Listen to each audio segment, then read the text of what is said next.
Olá, eu sou Thaís Rocha e esse é o Papo de Veterinária. No episódio de hoje, eu converso com Mariana Araújo. Médica veterinária graduada na Unimes, em Santos, ela abraçou o desafio da validação do diploma para atuar nos Estados Unidos e compartilha conosco os medos, desafios e conquistas vividos nesse processo. Se você tem desejo ou curiosidade de saber quais são os caminhos para a validação do diploma de médico veterinário nos Estados Unidos, você não pode perder esse episódio. Vamos juntos?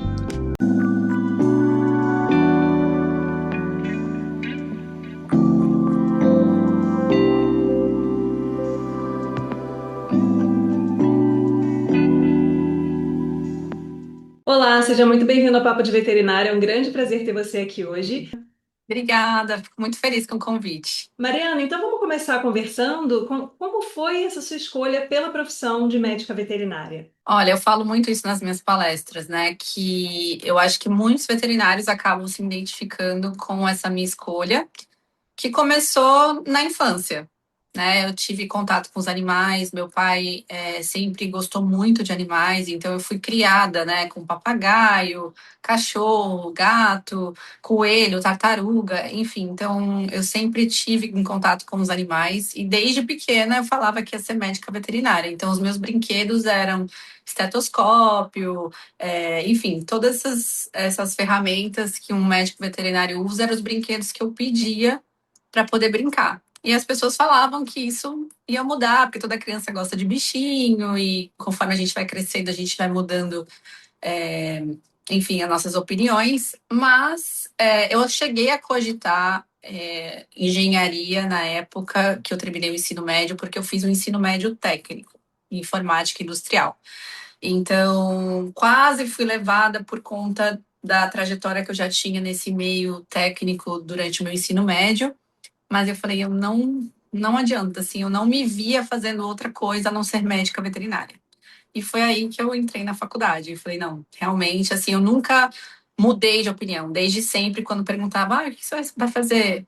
Você é médica veterinária. E as minhas amigas de infância falam isso, né? Falam assim, realmente, você nunca mudou de opinião. Você sempre falou que seria médica veterinária. E quando você entrou no curso, você já tinha alguma área específica de atuação em mente? Ou você entrou aberta para descobrir o que o curso poderia te oferecer? Olha, eu já entrei pensando na clínica de pequenos mesmo, né? Eu, apesar de ter tido contato com os animais, eu não tinha muito contato com animais de grande porte.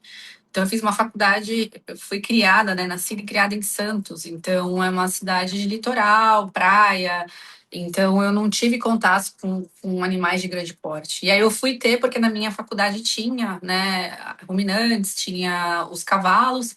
E eu tinha muito medo. O meu medo era tanto que eu tinha medo de passar entre as baias, assim, eles presos, eu tinha medo de passar nas baias. E aí, com o tempo, trabalhando dentro do próprio hospital e estudando, eu fui perdendo esse medo, tendo contato e criando vínculos. E gostei muito dessa vivência com eles. Me apaixonei principalmente pelos equinos, né, pelos cavalos. Mas eu já entrei determinada que eu queria cão e gato. Então, isso era uma coisa que eu tinha desde o começo. E aí, entre as experiências que você teve a oportunidade de vivenciar na faculdade, o que você acha que foi mais importante em termos de formação e que você recomendaria para os alunos irem atrás desse tipo de vivência também? Olha, eu tive uma graduação muito difícil, porque eu era uma aluna que tinha dupla jornada. Então, eu fazia faculdade das 7h30 da manhã a 1h30 da tarde, e eu trabalhava depois desse meu horário até a noite na própria universidade, né? Eu comecei como estagiária e depois eu migrei para o hospital veterinário. Então, era muito complicado, porque enquanto eu via alguns colegas tendo a oportunidade de fazer vários estágios, grupos de estudo, monitoria, eu ficava muito presa porque eu trabalhava na própria instituição. Mas eu tentava, dentro da minha carga horária ali, de alguma forma, estar participando da rotina hospitalar, né, quando eu tinha algum intervalo, e nas minhas férias. Então, quando eu tinha férias da faculdade, eu tentava me dedicar em algum estágio. Fiz um estágio no Zoológico de São Paulo durante um mês, né, nas férias de julho. Teve um processo seletivo, eu consegui passar. E no próprio hospital da minha faculdade. Então, qualquer oportunidade que eu tinha durante o estágio obrigatório, durante os 6 meses, eu consegui estagiar. E o meu conselho que eu falo para as pessoas, né, que tem essa realidade parecida com a minha de dupla jornada, é a gente tentar fazer o nosso melhor e aproveitar as oportunidades com aquilo que a gente tem. Então, às vezes, a gente não consegue fazer tudo, às vezes a gente tem que trabalhar e estudar.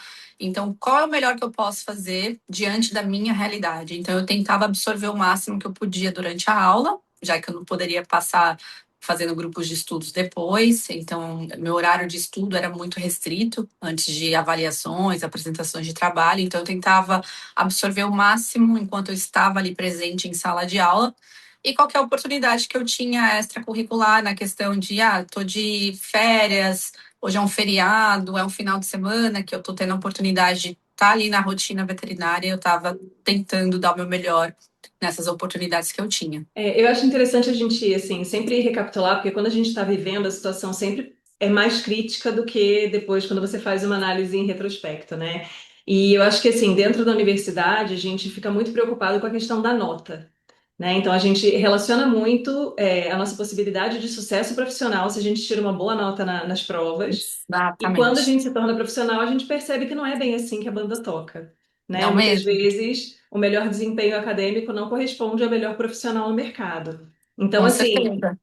como é que você percebe isso, assim, dando uma sugestão, né, para os alunos que vivem essa realidade, que provavelmente têm também essa angústia, essa preocupação com relação ao desempenho em provas? Você falou um ponto muito importante e é um ponto que eu também acabo abordando quando eu dou as palestras, que não deixar que aquilo que você vivenciou determine, que seja uma sentença, porque às vezes você, dentro da própria faculdade, você fala, poxa, porque eu também não era uma aluna de nota 10. Eu não podia me comparar com alunos que só se dedicavam integralmente para o curso e muitas vezes tinha meio que a mesma nota que a minha, mas eu sempre tive essa consciência que, não dava para medir a vida do outro com a minha régua, porque eram dois pesos, duas medidas. Então, eu falo isso para eles, não deixa que isso determine a sua carreira, né? Que isso seja traçado uma sentença, porque por muitas vezes eu também me questionei nisso. Eu falei, poxa, eu não sou uma aluna que consigo me dedicar 100% ao curso e talvez eu não vou ser uma boa profissional. E durante a minha graduação, a minha própria faculdade, ela mudou a forma de avaliação. Então, antes a gente tinha apenas, o curso era anual, não era semestral, e você tinha que somar a nota dos 4 bimestres, a média era 7, e ter essa pontuação mínima, né, de 28 pontos no final do ano para você poder passar. E aí você só tinha uma avaliação por bimestre.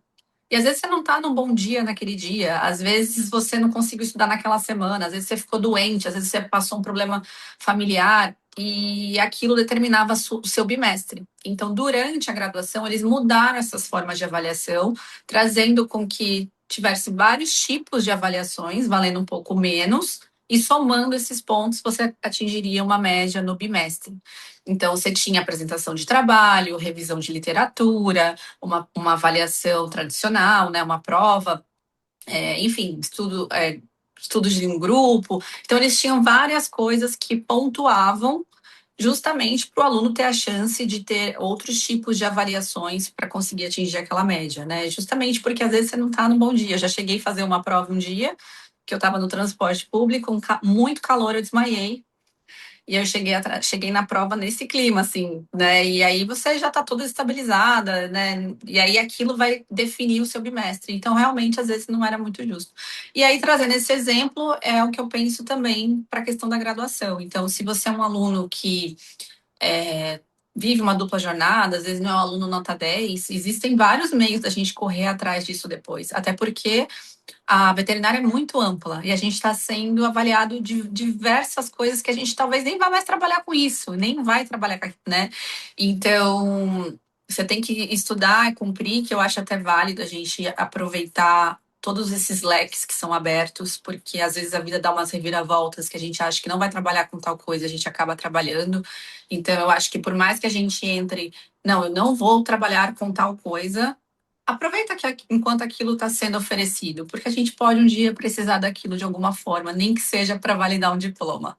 Então, mas não é, eu acho que as pessoas não podem levar esse peso durante a graduação de absorver isso, assim, eu não sou uma aluna nota 10, eu então não vou ser eu vou ser uma profissional mediana. Eu acho que existem várias formas da gente recuperar, vamos dizer assim, né, esse tempo perdido e coisas que não deram para ser aproveitadas da melhor forma que a gente gostaria. Em que momento surgiu essa oportunidade de uma atuação internacional? Durante a minha graduação, eu voltei, né? Cheguei a voltar na Unimes para dar palestras sobre essa certificação internacional e falei para eles: olha, é muito importante vocês estarem ouvindo essa possibilidade, porque quando eu estava como graduanda, ninguém falava disso. Assim, a gente sabia que era possível uma validação, que poderia acontecer, mas pouquíssimo falado. Então, nunca eu escutei ninguém falando isso enquanto eu era graduanda.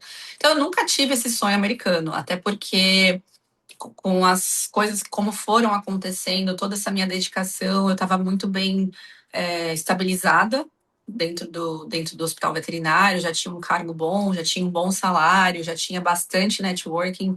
Então, essa possibilidade do sonho americano, ela nunca existiu. E eu falo, gente, eu era aquela pessoa que quando alguém falava para mim assim, eu acho que eu vou largar tudo e vou morar fora, eu falo, meu Deus, por quê? Vai largar tudo?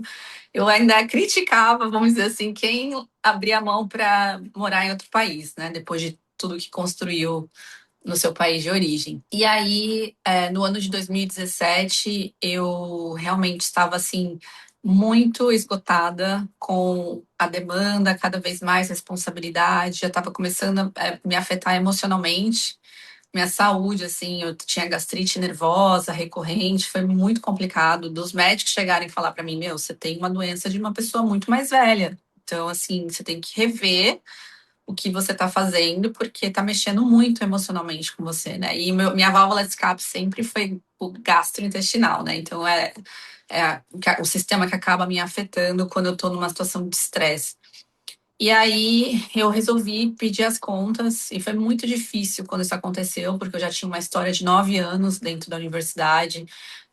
Os funcionários tinham muito apego comigo, foi uma choradeira, ninguém imaginou, porque como eu não demonstrava toda essa dificuldade que eu vim enfrentando, toda essa responsabilidade. Eles imaginavam que era muita coisa, mas eu nunca me queixei para eles. Então foi um susto quando eu resolvi chamar todos e falar: olha, a partir de hoje eu não venho mais. E foi muito difícil. Todo mundo achou que eu voltaria.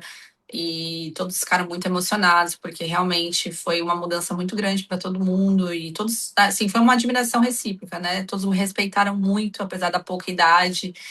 No começo ficaram meio assim, e depois ficaram apaixonados pela minha gestão e eu por eles. Então foi muito difícil sair. E nessa que eu saí, por conta do meu networking, tive empresas que queriam me contratar logo em seguida. E eu quis um tempo, assim, para minha cabeça. Eu falei, bom, eu preciso pensar o que eu vou fazer, se eu vou voltar para clinicar, se eu vou ficar nessa parte administrativa. E eu sempre fui, né, nas minhas férias, viajar para os Estados Unidos. Então, os Estados Unidos estava ali, né, no meu coração como turista, mas sempre assim, vai lá, fica uns dias e volta, né? Nunca quis morar. E numa dessas eu decidi ir para passear, e aí eu fui sem compromisso, encontrei uma melhor amiga minha que também estava viajando, e aí eu falei, acho que eu vou voltar como estudante porque eu quero aprender o inglês, porque eu não falava absolutamente nada de inglês. E aí nessa que eu voltei para ficar com visto de estudante, eu conheci meu ex-namorado, que é o pai da minha filha, e aí acabou que a minha vida foi, né, ficando. E aí a gente começou, né, a ficar juntos, a gente entramos num relacionamento, fomos morar juntos. Na pandemia a Sophie nasceu, e aí quando ela nasceu ele falou, bom, então, assim, agora voltar para o Brasil não é mais uma possibilidade, né? Então a gente tem que traçar um plano para você ficar aqui. E até então eu pensei, cara, eu acho que não dá para eu ser médica veterinária, porque eu olhava o processo e eu falava, não vai dar para fazer isso. Realmente, eu acho que não vai rolar essa coisa de validação. E aí, quando eu procurei os advogados de imigração, que eles me deram a possibilidade do EB2NW, que é um processo que você mostra as suas habilidades, tudo que você fez, né, no Brasil, e, enfim, habilidades que a gente chama de, não é extraordinária, habilidades especiais. E aí, tem alguns requisitos que a imigração pede, e aí, de acordo com isso, eles aprovam o seu processo, só que enquanto você está esperando o processo, você recebe uma permissão de trabalho. E aí, nessa que eu recebi a permissão de trabalho, eu tinha que trabalhar na área. E aí, eu fui lá bater na porta dos hospitais para trabalhar como technician, porque eu era médica veterinária no Brasil. E aí comecei a trabalhar na área e me encantei, assim, com a rotina hospitalar que os Estados Unidos oferece, é outra mentalidade, né, é outra experiência. E conheci outros veterinários imigrantes que falaram, você devia validar seu diploma. Eu falei, não, mas é impossível, é muito difícil. Mas a gente fez e tal. Só que a maioria era homem, os poucos que tinham filhos, a mulher que ficava. E a minha filha, na época, quando eu comecei a falar disso, ela só tinha 2 anos. E eu falei, então, mas eu trabalho de segunda a sexta e tenho uma filha. Então, assim, vai ser muito difícil. E aí eu demorei 1 ano para amadurecer essa ideia antes de entrar no processo. Mas, basicamente, não foi uma coisa planejada. Assim, foi acontecendo e aí eu decidi ficar. Mas não foi nada que eu planejei, que eu decidi no Brasil. Foi realmente a vida foi me levando para esse caminho. E se você tivesse que resumir, né, esse processo de validação de diploma em 4 pilares, quais seriam esses pilares? Olha, se eu tivesse que resumir em 4 pilares, eu falaria assim: primeiro, entender como o processo funciona, tanto a parte de validação, quanto as opções de migrar para os Estados Unidos, né, ou para o Canadá, enfim, para a Austrália, porque esse processo acaba te dando essa habilidade de atuar não só nos Estados Unidos, como no Canadá, Austrália, Nova Zelândia. Então, eu entenderia primeiro esses 2 caminhos, né? Quais são as possibilidades que eu tenho para migrar? Qual é o caminho que eu tenho que trilhar para que isso aconteça? Outra coisa que eu falaria seria resiliência emocional, porque é um processo que exige muita dedicação, muita constância, e você está em outro país sozinho, né? A maioria das vezes você está sozinho, você não tem rede de apoio, então você tem que ser uma pessoa resiliente. Planejamento financeiro, porque não é um processo barato. Porém, em comparação com o que um americano ou um canadense gasta hoje numa vet school, né, numa universidade, é muito mais barato, infinitamente mais barato, mesmo sendo um processo caro. E o inglês.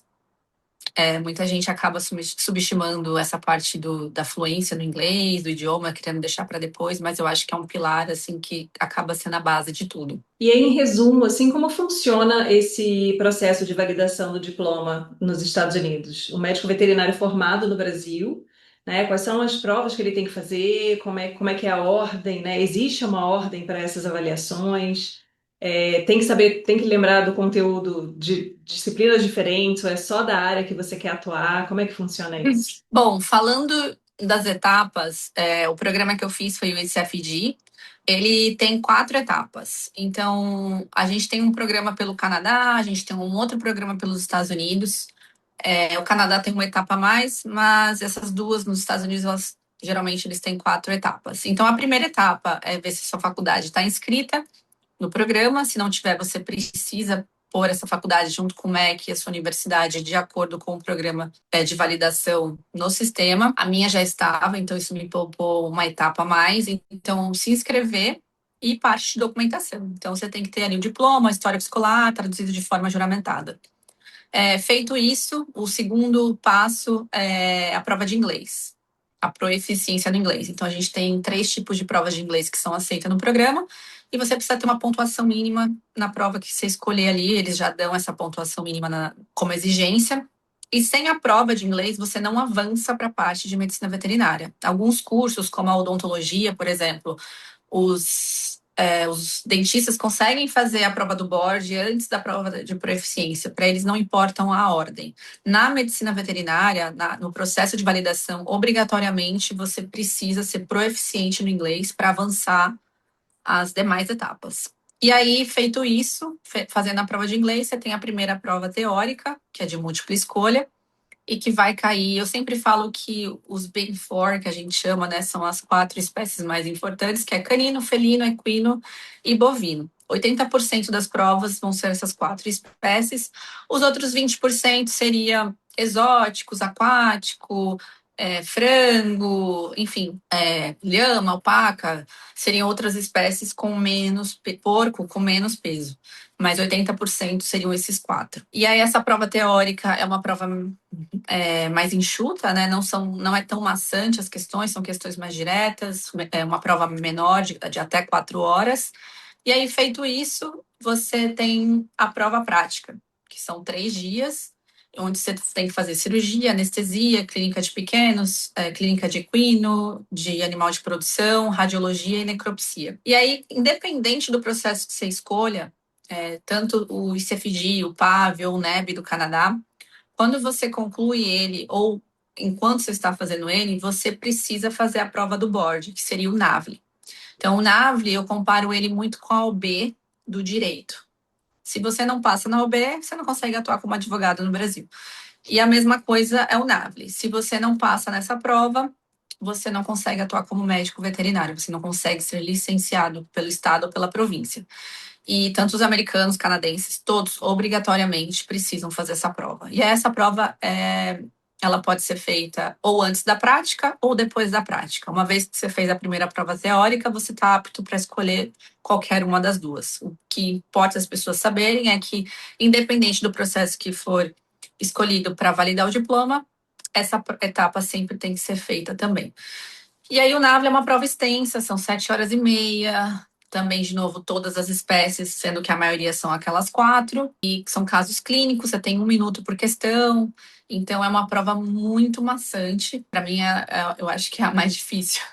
E aí, feito isso, você consegue depois fazer a prova do estado ou da província, né? E aí o estado varia muito. Tem estado que quer que você monte só documentação, tem estado que nem eu, no caso da Flórida, precisei fazer a prova das leis da Flórida, mas submeter as documentações. Tem estado que não precisa, tem estado que precisa, então vai de acordo com o estado que o veterinário vai trabalhar e ver as exigências específicas do estado, ou se for do Canadá, da província. Mas aí você, sendo certificada por um determinado estado ou província, você tem essa mobilidade de trabalhar em outro ou você teria que fazer o processo complementar para poder atuar fora daquela província onde você validou? Bom, hoje, se eu quisesse ir, por exemplo, para o Canadá ou para outro estado nos Estados Unidos, eu teria que ver o que aquele estado de fato exige. Ah, é só documentação e fazer uma provinha das leis, porque a gente sabe que os Estados Unidos, os estados às vezes parecem estar em outro país.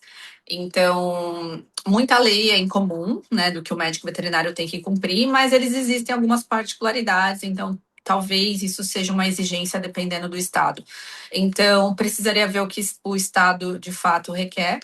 E aí você cumpre ou com uma prova, ou só com documentação, e aí você já consegue. Mas isso aí, perto de todo o resto, isso é muito simples de ser resolvido, né? Outro dia me enviaram uma pergunta no vídeo de um colega também que validou no Canadá, no caso, e aí eu lembrei dessa pergunta porque a pergunta foi exatamente sobre a questão do curso de inglês. Se existe um curso de inglês específico para fazer essa validação. Você faz um curso preparatório específico ou, né, como é que funcionaria isso? Bom, muita gente tem essa dúvida se nessa parte de proeficiência o inglês técnico é exigido. Então, assim, não, o inglês técnico não é exigido. Na parte de proeficiência são temas genéricos, então eles querem ver sua habilidade de fazer uma redação, uma interpretação de texto, uma comunicação ali oral e o seu listening, né? Como você escuta, se você tem um bom listening. Então, você tem que se preparar especificamente para esse tipo de prova, mas é uma prova genérica. Então, tem vários cursos que preparam para um TOEFL, para um IELTS, para um CAEL, até o próprio site da prova, eles oferecem alguns simulados, tem vários canais no YouTube. Então, isso especificamente, você precisa entender como a prova de inglês funciona, né? Então, assim, por exemplo, o IELTS tem que ser o acadêmico. Então, geralmente, essas provas de inglês de proeficiência, às vezes eles têm dois caminhos. Um que é geral, que é para quem quer imigrar e às vezes precisa de uma prova de proeficiência, e o outro que é o acadêmico. Então, o acadêmico acaba exigindo um pouco mais, mas não existe uma coisa específica, né? São temas genéricos. Às vezes você vai falar ali de tudo menos de veterinária. Então, são assuntos bem aleatórios, só para realmente testar a proeficiência no inglês. E aí, considerando que assim, né, eu acho que hoje em dia ainda é muito comum que as pessoas tenham essa visão de que tudo fora do Brasil é muito melhor, né? Então, eu vou ganhar em dólar, o poder de compra é maior, a vida vai ser melhor, vai ser mais tranquila, enfim, uma série de questões aí. Então, eu queria que você comentasse, o que que você identificou, talvez, ou se isso não aconteceu também, tudo bem, que seriam mitos comuns sobre o trabalho com veterinário, especificamente nos Estados Unidos. Eu sempre falo que bons profissionais e má profissionais existem em qualquer profissão, em qualquer lugar do mundo, né? Uma coisa que eu acho que é um mito, que muita gente acaba me abordando, eu acho importante falar isso, que pelo menos comigo e com as pessoas que eu conheço não aconteceu. Não sei se é por conta do lugar que eu estou, na cidade, enfim, mas o preconceito com o imigrante. Então, acho que é muito importante falar isso, que tem muitas pessoas que têm esse receio. Ah, mas eu vou para outro país e vão me aceitar, eu vou ser bem recebido. E eu sempre falo para os alunos, né, quando eu palestro em faculdade, que, gente, se a gente faz um bom trabalho, se a gente mostra dedicação, se a gente faz uma boa conexão, não tem porquê, né, na teoria, não tem porquê ninguém não gostar de você por não gostar, por você ser imigrante. Então, eu não passei por isso, pelo contrário, eu fui muito bem acolhida. Tive assim, nossa, eles foram minha rede de apoio, assim, vários veterinários que eu tive o prazer de trabalhar em diferentes hospitais na época que eu estava validando. Nossa, me estenderam a mão, paravam o que estava fazendo, me davam oportunidades, inclusive veterinárias americanas que não precisaram passar por isso, mas tinham essa empatia de entender o que eu estava passando e me davam oportunidades. Então, eu acho que isso é um mito que vale a pena ser falado, que pelo menos comigo e com as pessoas que eu conheço, não aconteceu. Assim, a gente não teve, eu não sofri esse preconceito. Então, assim, graças a Deus, isso foi uma coisa que não foi um problema mais. Outra coisa que é importante falar é que, assim, realmente, existem muitos profissionais bons no Brasil. Eu acho que a gente, de modo geral, tem uma boa medicina. Só que, se você for pôr na balança, assim, de modo geral, o médico veterinário sai muito mais bem preparado aqui, o veterinário que é formado aqui ou no Canadá do que no Brasil. Isso é realmente, você vê que é chocante a discrepância do preparo, porque é um veterinário que vai entrar mais velho, porque eles têm que fazer 4 anos de college, então eu acho que esse negócio da pessoa entrar um pouco mais velha já pesa um pouco, se entrar para faculdade mais maduro. São pouquíssimas faculdades, então eles têm esse estresse de conseguir entrar numa faculdade, e aí a partir do momento que eles entram, eles têm que se mudar da casa dos pais. Então, porque a faculdade, como são poucas, não vai ser perto de casa. Então, geralmente, ele, enquanto está estudando, já está morando ali sozinho. E são 4 anos integral e de forma, assim, bem puxada mesmo. Então, obviamente que não dá para controlar como esse veterinário vai ser depois que sai da faculdade. Mas, falando, assim, numa balança, eu vejo que eles saem mais preparados que, assim, para o mercado do que um veterinário saindo da faculdade hoje no Brasil, tá? E aí, mais um que eu acho que é um mito, que às vezes a pessoa acha assim, realmente, você vai ser muito mais valorizado, não só financeiramente, como na questão do tratamento mesmo. O veterinário é como reconhecido como um doctor, né?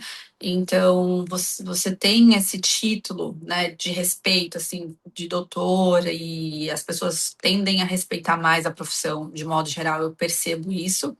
Mas tem problemas que vão acontecer. Então, às vezes a pessoa acha que a grama aqui nos Estados Unidos é mais verde porque você ganha mais. Só que você também vai ter os mesmos problemas que tem em qualquer lugar do mundo.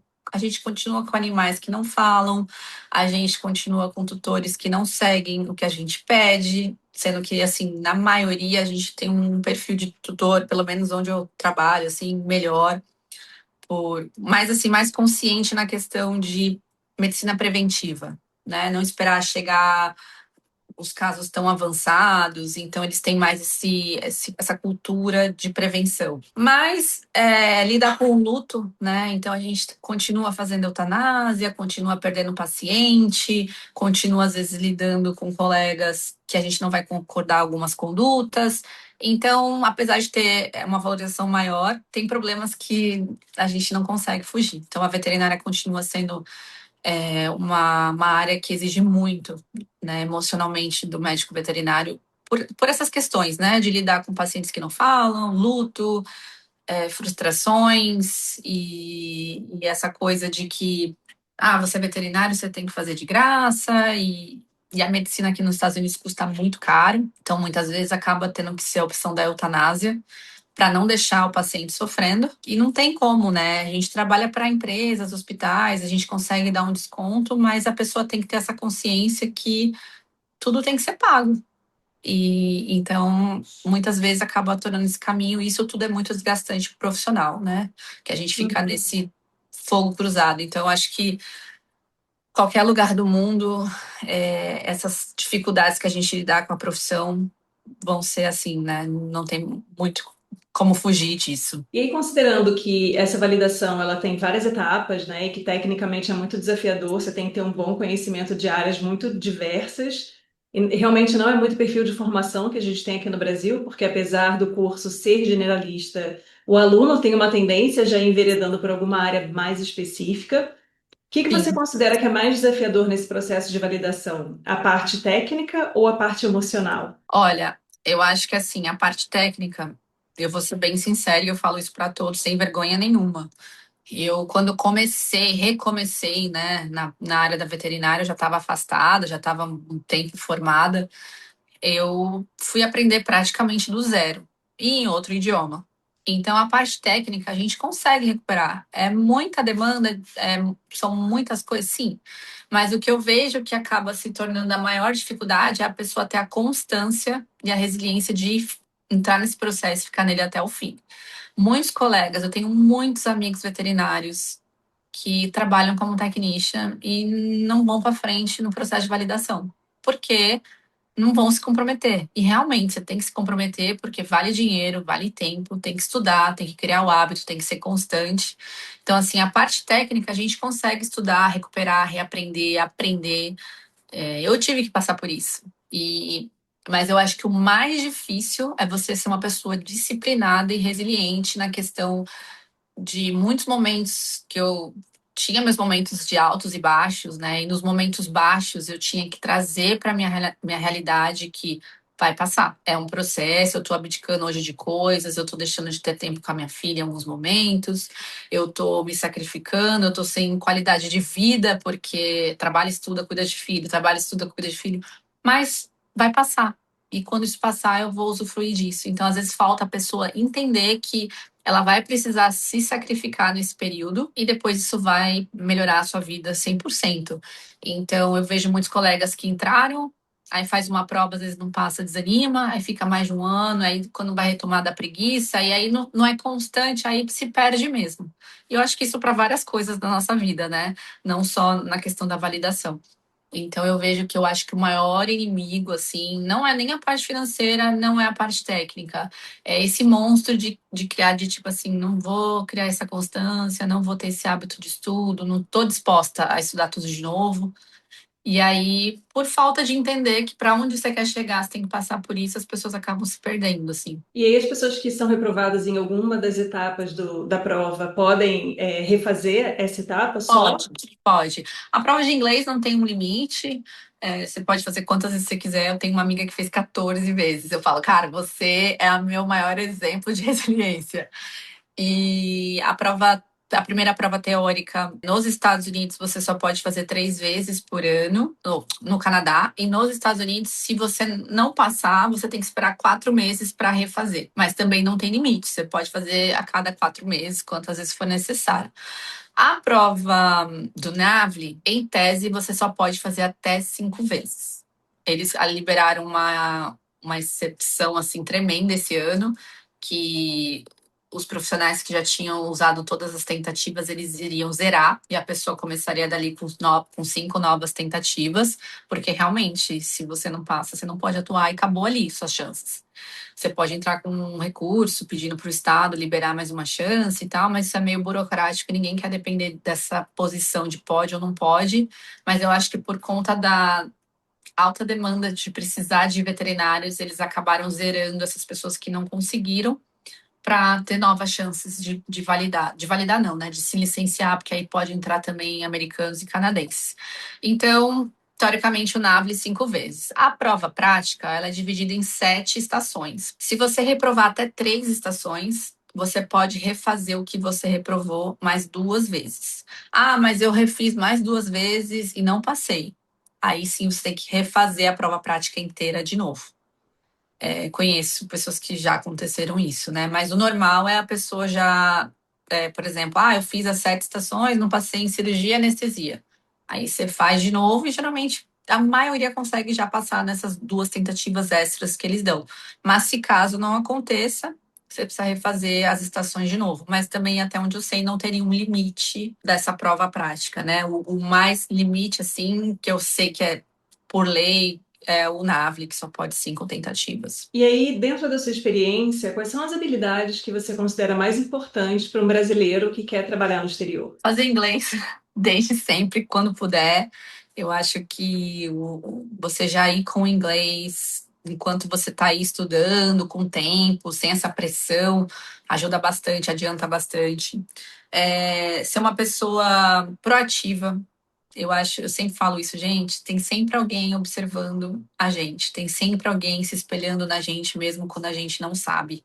Então, ser uma pessoa proativa, você ter essa característica, então, quando você chega lá fora, querendo ou não, você tem que mostrar um pouco a mais, né? Então, você tem ali pessoas que estão mostrando, e se você quer um cargo ali, por mais que tenha falta de médico veterinário, mas antes disso você quer trabalhar como technician, você tem que ter um diferencial. Então, não, eu estou disposta a trabalhar. Eu vim aqui para fazer networking, para ser proativo, para aprender, para agregar com o time. Então, eu acho que isso é muito importante, essa questão de você ser proativo e trazer uma medicina de alto padrão.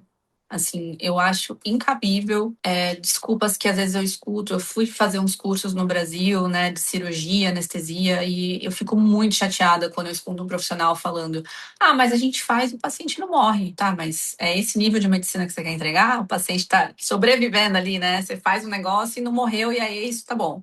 Então, se a gente tem padrões de asepsia, padrões de procedimentos, de técnica, é porque tem estudos falando que essa forma é a melhor forma de ser feita. E aí você vai, corta beiradas, não vou fazer assim, não vou limpar desse jeito, mas sobreviveu, mas poderia não ter sobrevivido. Então, ir com a cabeça aberta para fazer uma medicina de alto padrão, sabe? Eu acho que a veterinária é uma coisa muito séria, a gente está lidando com vidas, e eu sempre falo que, especialmente na parte de pequenos animais, muitas vezes essa vida é um membro de uma família, né? Então, às vezes é um animalzinho ali que é de um casalzinho de idoso, que é o filhinho deles, é um cachorrinho que está dormindo na cama, que às vezes é uma parte terapêutica, né? Que a pessoa ali está se recuperando de um trauma emocional e aquele animal trouxe vida para aquela casa de novo, e ele tem alguns cuidados de passear, de dar comida, né? Gera uma dependência e isso faz bem para aquela pessoa.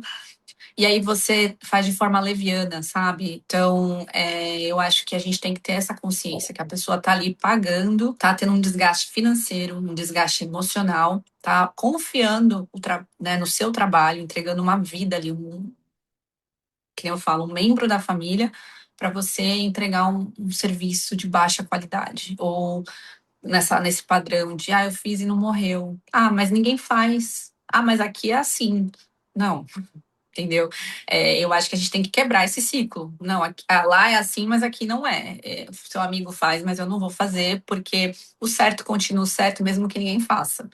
Então, eu acho que isso é um conselho que eu daria de elevar, porque como a gente quer exigir valorização se a gente não começa pela gente. Então, não dá para eu exigir uma valorização se eu não estou entregando um trabalho de valor, né? Então, assim, nem todas as vezes a gente vai conseguir salvar o nosso paciente, mas a gente tem que ter a nossa consciência que a gente fez o que pôde com o melhor que a gente tinha e aprender com nossos erros sempre e sempre procurar entregar o melhor, porque vai muito além daquele procedimento que a gente está fazendo, né? Existe um contexto por trás desse paciente. Então, é o conselho que eu daria, assim, para ter essa mentalidade, principalmente quando a gente for fazer algo fora, né? Justamente para também não sujar a imagem, né, da nossa medicina. Fala assim, poxa, o pessoal do Brasil faz esse tipo de protocolo.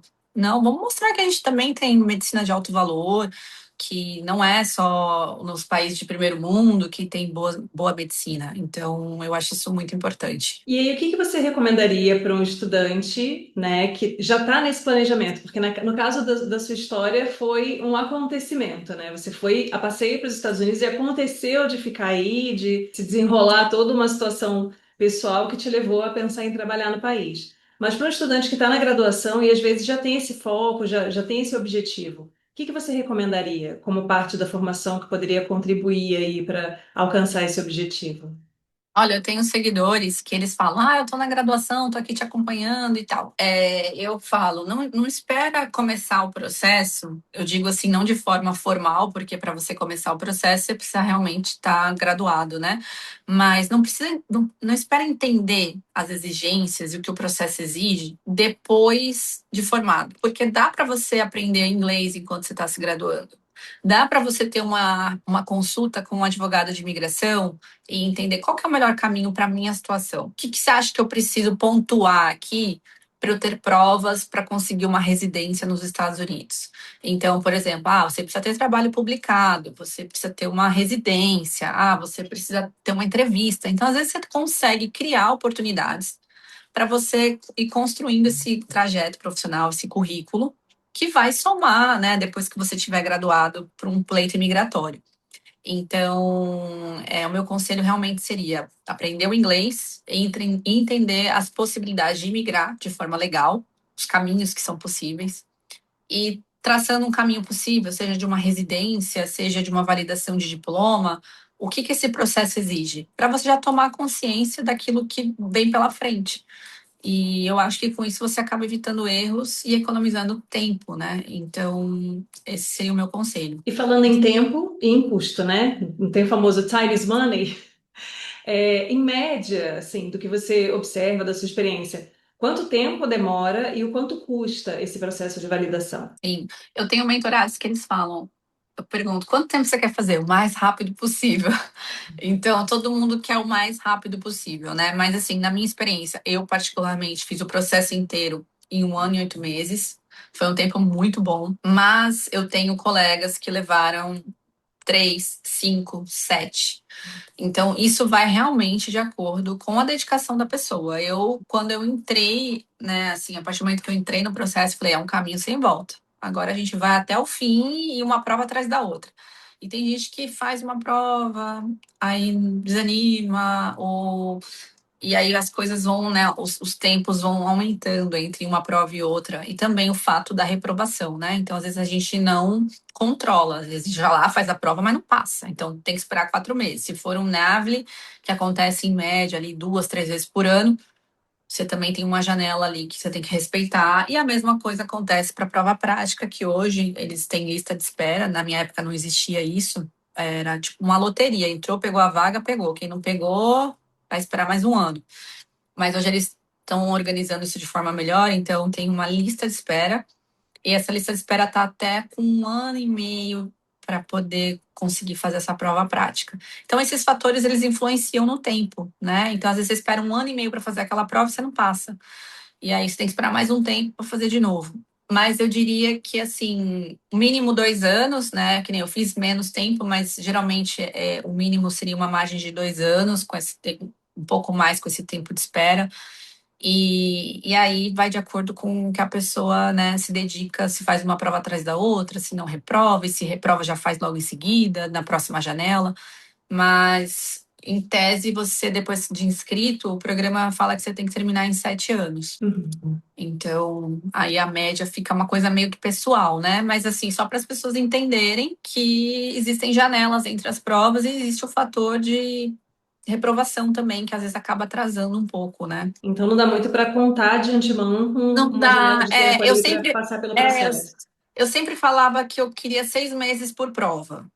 Eu quero 6 meses por prova para dar uma média de 2 anos. E aí eu consegui, né? Eu tive um fator um pouco de sorte na prova prática, porque, como eu te disse, na época não tinha lista de espera, mas para o ano que eu fiz a prova não tinha mais vaga. Eles tinham encerrado e isso era maio, final de maio, não tinha mais vaga para o ano de 2024. E aí eu falei, não, mas eu tinha um sentimento que eu ia conseguir uma vaga de alguma forma. E eu entrava naquele site todo dia, o dia inteiro, todo dia, o dia inteiro. E aí eu vi uma vaga, porque quando tem cancelamento, eles devolvem a vaga pro site. E aí eu peguei uma vaga para julho. Então eu tive menos de 60 dias, porque quando tem cancelamento, geralmente é quando a pessoa tem que pagar a prova inteira, que é o prazo de 60 dias antes da prova. Aí a pessoa não paga, desiste, aí leva uns dias para jogar a vaga no sistema, e aí é quando alguém consegue pegar. E aí nessa que eu peguei, eu tinha menos de 60 dias para me preparar. Então eu tive um fator de sorte, assim, de de ter feito essa prova muito rápido e eu não reprovei ela. Então, isso me economizou muito tempo e muito dinheiro também. E na questão financeira, né, que você me perguntou, eu tenho um vídeo desse no Instagram falando, né, quanto me custou para validar. Então, todas as provas, aplicativos, curso, material que eu fiz, eu diria que isso custou em torno de uns R$ 95.000, né? E eu falo que isso foi coisa bem diluída, não foi pago assim, né? E eu já estava morando aqui, ganhando em dólar, e essas coisas, né? Você não paga tudo isso de uma vez, você vai pagando conforme a vida vai acontecendo. Mas pode ser que seja menos, pode ser que seja mais, depende muito de se a pessoa vai reprovar ou se ela vai gastar com menos materiais de estudo. Eu não fiz muito curso, muita coisa, porque eu não tinha tempo, eu trabalhava, tinha uma filha pequena e nem dinheiro na época, né? Então eu tive que escolher minhas guerras. Eu falo, eu tive que escolher minhas guerras. Mas tem gente que acaba investindo mais, que tem uma condição financeira maior e acaba investindo mais em preparações para antes da prova prática, principalmente. Eu gostaria, mas eu não tinha tempo nem dinheiro para isso. Então eu fiz o que deu com o que eu tinha. Então, meu gasto, assim, no geral, com tudo, tudo, tudo, avião, hotel, que eu tive que viajar para curso e a prova prática, uns R$ 95.000. É um valor considerável, né? Mas É, pelo que você comentou, é isso, né? Você não tem, por exemplo, vou fazer o processo, paga tudo de uma vez só. Conforme não, você vai fazendo as etapas, você vai pagando. você vai pagando conforme vai acontecendo. Eu acho que acaba influenciando para algumas pessoas, mas assim, tá totalmente saturado de tanta gente querendo validar esse diploma. Então, eu sempre falo que quem quer acaba dando um jeito. Então, as pessoas juntam até fazer a prova, pede emprestado, vai trabalhando de várias coisas e vai juntando. Então, realmente é uma coisa assim fazível, sabe? Uhum. Principalmente quem já mora fora, né? Que já ganha na moeda, então acaba conseguindo atingir esse valor mais rápido. E você considera que essa experiência que você teve como technician foi importante, principalmente para a parte prática da prova? Eu achei que foi muito importante. O technician, ele é um enfermeiro igual o enfermeiro da medicina humana. Então, ele fica na linha de frente da clínica, do hospital. Então, eu trabalhar como technician me trouxe muita segurança, porque o technician faz muita coisa praticamente tudo que um veterinário no Brasil faz. Então, é o, Uhum. é o technician que vai coletar exame de sangue, urina, fazer uma cistocentese, exame de fezes, fazer uma citologia, a anestesia, né? Então, a gente não tem anestesista. Quem faz anestesia é o technician, né, sob a supervisão do veterinário que decidiu operar. Então, hoje eu tenho um dia de cirurgia, o protocolo anestésico é meu e a minha technician anestesia para mim, mas a responsabilidade continua sendo minha. Só que o technician é preparado para isso, então eles fazem muito bem, né? Então é super tranquilo. Então, essa parte de ter essa vivência, né, de comunicação, de você entrar no consultório e tirar um histórico, e você que tira o histórico antes, né? Então, você já leva ali mastigado para o veterinário enquanto você é technician. Então, essa coisa de tirar uma boa anamnese, de treinar o inglês técnico, de pegar um acesso, a parte anestésica, de estar nessa vivência, realmente eu acho que ajuda bastante. Principalmente porque você pensa que na prova prática vai ser avaliada como você se comunica. Então, o examinador, ele quer ver como você se comunica com o tutor. O examinador ali está no papel de examinador, mas de tutor. Então, assim, eu estou trazendo aqui meu paciente, ele apresenta isso, isso e isso, né? E aí, como é que você conduz esse caso? Então, ele está te avaliando como examinador, mas ele quer ver como você conduz isso no seu dia a dia. Como é que é a sua comunicação? E nome de medicação, protocolo de procedimento. Então, se você está num ambiente hospitalar, você está sendo familiarizado com tudo isso. E meu inglês melhorou, nossa, nem sei quantos por cento a partir do momento que eu estava nessa rotina hospitalar. Porque você começa a conviver com o inglês técnico o dia inteiro ali, falando, ouvindo. Então, me deu muita segurança, principalmente na parte de anestesia, que é bem, né, tem muitos detalhes, muito passo a passo, que, cara, por eu ter anestesiado por 2 anos como technician, me trouxe muita segurança no dia do meu exame. Então, eu achei que foi fundamental, e eu sempre falo, quem tiver a oportunidade, porque nem sempre todo mundo vai ter essa oportunidade, mas quem tiver essa oportunidade de poder trabalhar como technician, mas eu quero ser veterinário de grandes quando validar, tudo bem.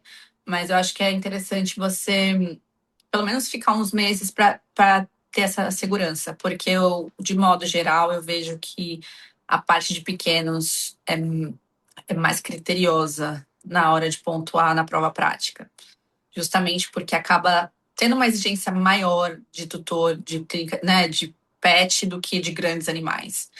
Então, eu vejo que os examinadores acabam exigindo mais na parte de pequenos. Então, para quem quer trabalhar com grandes ou quem é de grandes, assim como a gente também tem que acabar mexendo com grandes animais, eu acho interessante ter essa vivência para quem puder com pequenos animais, para trazer segurança e confiança, né? Porque tudo aquilo que a gente pratica, a gente se torna melhor, né? Sim, com certeza. E aí, se você tivesse a oportunidade de voltar no tempo e conversar com a Mariana estudante, que estava lá no início da graduação, trabalhando e estudando, cheia de dúvidas, sem saber o que que ia ser da vida, se aquela veterinária ia virar ou não ia virar, o que que você diria para a Mariana estudante? Nossa, eu falo perto do cinto. Sua vida vai virar de cabeça para baixo, né? Realmente, não foi uma coisa que eu te falei que eu planejei. Tem gente que planeja isso, né? Eu converso com estudantes que falam, minha meta é essa. E realmente, em alguns momentos eu tinha essa insegurança, não de atuar internacionalmente, porque naquela época não tinha esse desejo, mas de será que eu vou ser uma profissional boa? Será que eu vou entregar isso? Justamente por eu, às vezes, me comparar, de ter colegas que, né, poderiam se dedicar mais à profissão e eu tinha dupla jornada. Então eu diria para aguenta firme, acredita em você, continua assim, né, sendo dedicada, fazendo tudo certo, que eu acho que é uma fórmula, né? Se a gente se dedica, se a gente é proativo, se a gente faz boas conexões, se a gente não faz mal para as pessoas, se a gente é honesto, né, independente do que a gente vai seguir, independente da profissão, não tem por que a gente não colher diferente.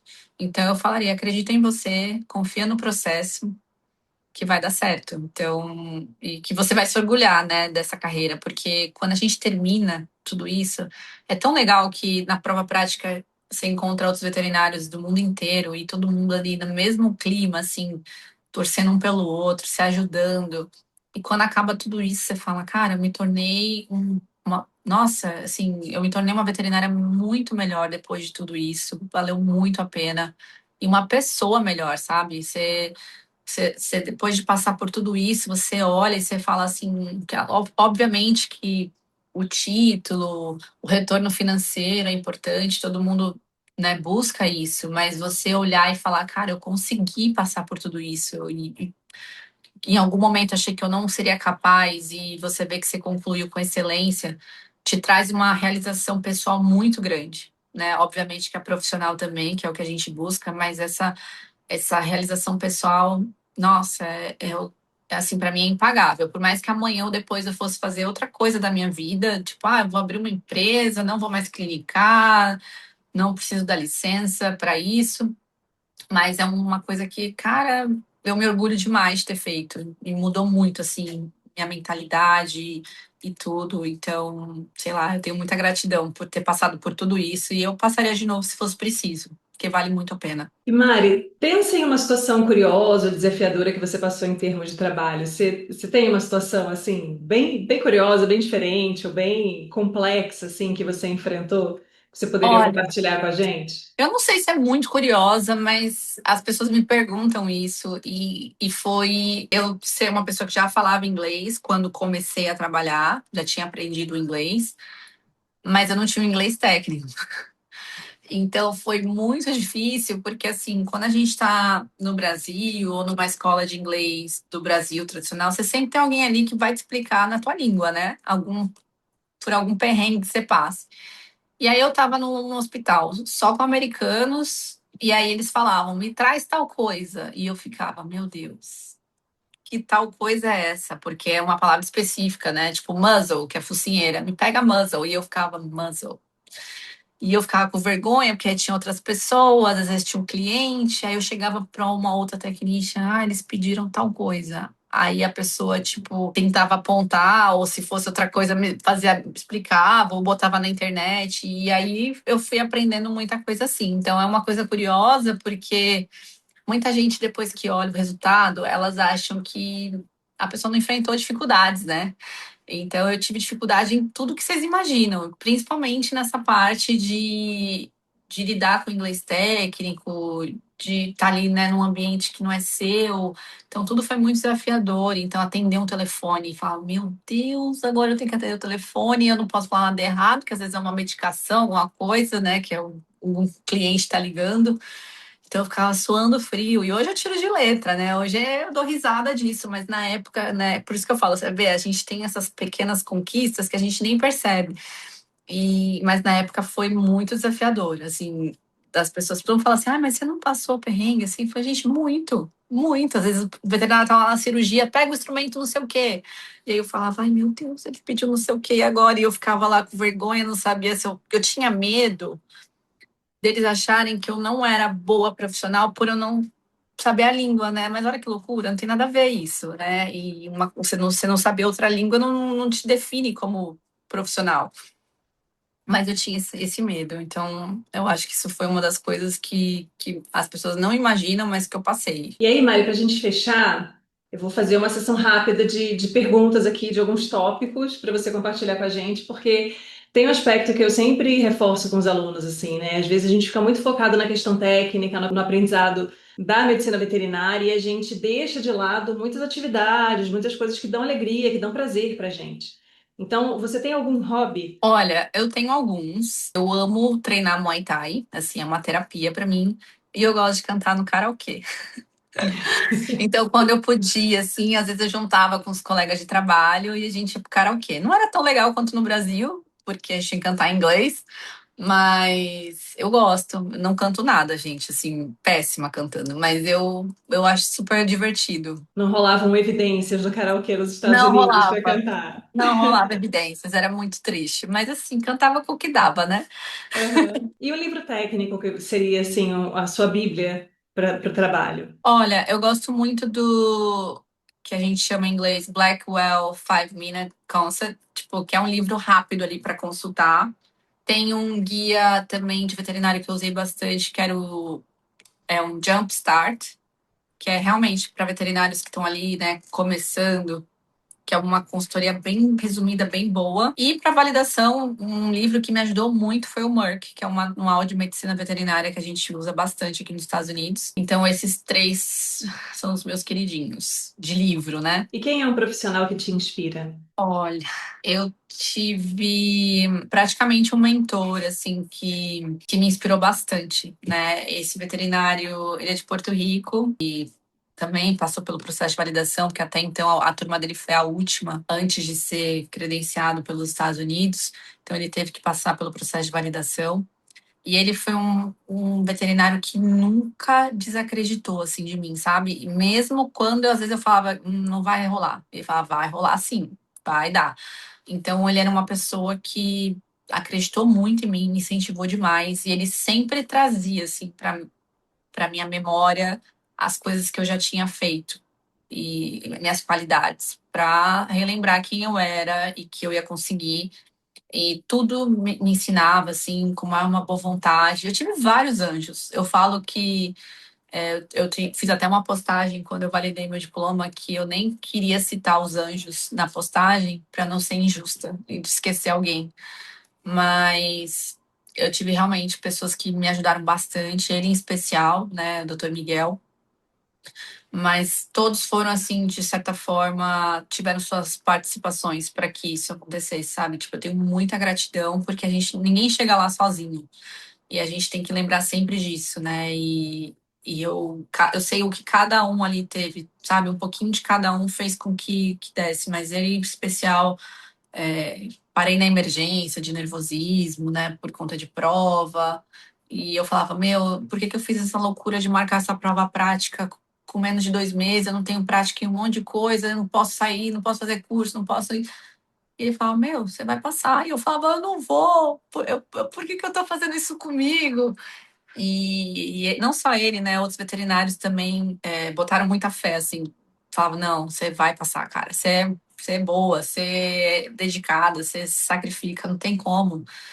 Então, eu tenho muita gratidão por todos eles. E tem um filme que seja uma referência para você? Assim, eu não sou, faz tanto tempo, eu não sou uma pessoa que assisto muito filme, né? Porque eu não tenho muito tempo para assistir filme, apesar de gostar muito. Eu tenho alguns filmes que me marcaram, mas um que eu acho que eu tô para assistir agora, o dois, que eu acho, apesar de trazer uma história ali, mas ele é mais leve, mais contraído, é O Diabo Veste Prada. Eu gosto bastante Uhum. desse filme. Justamente porque mostra ali, né, um crescimento profissional de uma pessoa que ali não desistiu e mostrou que podia ser boa e foi e quebrou todas as, né, as regras, né, de pressão, enfim, aprendizado. Então, assim, é um filminho mais leve, mas que por trás ele dá uma história legal, assim. Então, eu gosto bastante desse filme. É um filme que, às vezes, assim, quando não tenho tempo, mas eu quero alguma coisa rolando, eu boto ele. E eu tô doida pra ver o dois. É importante, né, a gente ter essa perspectiva de que a vida é composta por muito mais do que só a nossa atuação profissional. Porque no final das contas é isso, né? A gente se dedica tanto para conquistar uma coisa, só que o restante da sua esfera continua caminhando. Os relacionamentos, né, a Exatamente. maternidade. Então, assim, são muitas bolas no ar ao mesmo tempo que a gente tem que dar A gente tem conta. que ficar equilibrando os pratinhos, né? Então, Sim. não dá para ser extremo, né? E por muitas vezes eu vi que eu estava priorizando, né, durante esse período de quase de 2 anos, mais ou menos, que eu estava priorizando ali o profissional, eu tinha essa consciência que era uma fase, que isso não ia ser algo a longo prazo e para sempre. Que, pelo contrário, que se eu atingisse isso, eu teria mais tempo de qualidade, que eu teria mais dinheiro trabalhando menos e poderia oferecer um futuro melhor para mim e para minha família. Então, eu acho que é bom, às vezes, a gente, nesse equilíbrio, trazer essa consciência, né? Que às vezes a gente tem que sacrificar um pouco ali, um pouco aqui, para depois aliviar aqui, ali. Então, mas que é importante sempre a gente tentar trazer esse equilíbrio, não esquecer de cuidar da saúde mental. Eu mesmo na loucura tentava fazer alguma atividade física, mesmo dentro de casa, fazer terapia. Enfim, quando eu tinha uma saída, um período do mês, tentava ir num restaurante favorito. Então, eu acho que é importante, né, a gente equilibrar. Às vezes a gente vai fazer menos do que a gente gosta, mas para ter um resultado que a gente almeja, né? Então, a gente tem que saber equilibrar isso. Pelo menos buscar, né, esse equilíbrio. Às vezes a gente Pelo vai menos passar por uns isso. períodos meio atropelados ali, mas no final das contas, a Exatamente. gente olha para a média no período, né? Como é que foi mais ou menos Exatamente. ali esse Exatamente. desenvolvimento. E Mari, você gostaria de deixar uma mensagem final para os nossos espectadores, ouvintes? Bom, o que eu gostaria de falar, que eu falo quando eu estou palestrando, é que independente do que você vai escolher, né? Porque muitos que vão ouvir ou que já me ouviram não vão seguir essa carreira internacional, ou às vezes vão até mudar de área. Mas seja o que for, né, que você se determinar a fazer na sua vida, faça o melhor que você pode nas condições que tem. Seja uma boa pessoa, faça boas conexões, né? Jogue limpo, né? Seja transparente, seja uma pessoa justa. E fazer networking não é ser puxa-saco, né? Muitas vezes as pessoas acham que, eu vou ficar fazendo networking, vai parecer que sou puxa-saco. Gente, networking é tudo. Uma amiga minha fala isso, contato é tudo. Porque ela fala, nossa, você tem muito contato, contato é tudo. E eu falo, realmente, contato é tudo. E o que mantém a gente nesse contato são boas relações. É como você trabalha, é como você se porta, é como você, né, lidar com as coisas. Então, independente do que você for fazer, faça o seu melhor, seja proativo, seja dedicado, seja uma boa pessoa. Tem sempre alguém observando. E eu fiquei muito surpresa, porque por vários lugares que eu passei, graças a Deus, eu sempre deixei a porta encostada, que a gente fala, né? A gente sai, mas deixa a porta encostada, não fechou, a gente pode voltar. Então, eu sempre deixei a porta encostada. Tive lugares que eu não imaginei que eu fosse precisar voltar, e eu voltei com outras tarefas, enfim, para pedir ajuda para uma gravação, para uma ajuda de um espaço, e todas as portas que estavam encostadas abriram. Então a gente nunca sabe o que espera a gente. Então, fazer bons contatos e ser uma boa pessoa, todos esses lugares que eu passei, às vezes eu estava ali fazendo o meu sem pensar no que aquilo estava, a proporção que aquilo estava tomando. E muitas vezes pessoas chegavam para mim e falavam: Poxa, eu me inspiro em você. E eu nem imaginava que eu era inspiração de alguém. Então, sempre tem alguém observando o que a gente está fazendo. E a gente tem que tomar cuidado com isso, porque a gente pode influenciar tanto para o bem quanto para o mal.